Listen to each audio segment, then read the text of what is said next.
Welkom by ons inleiding tot regering en politiek. Vandag gaan ons die verskillende vorme van demokratiese regering ondersoek. Demokrasie is 'n stelsel waar mag by die mense lê.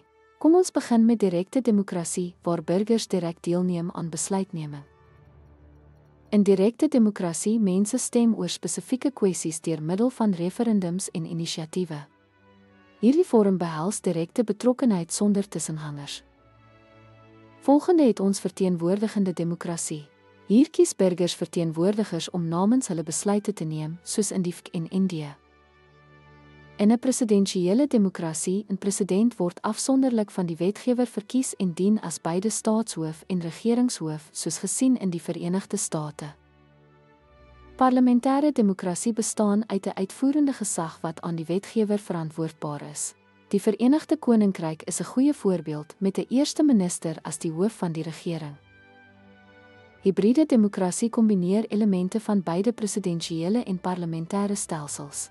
Frankryk is 'n voorbeeld hiervan met sy dubbele uitvoerende beampte van 'n president en 'n eerste minister.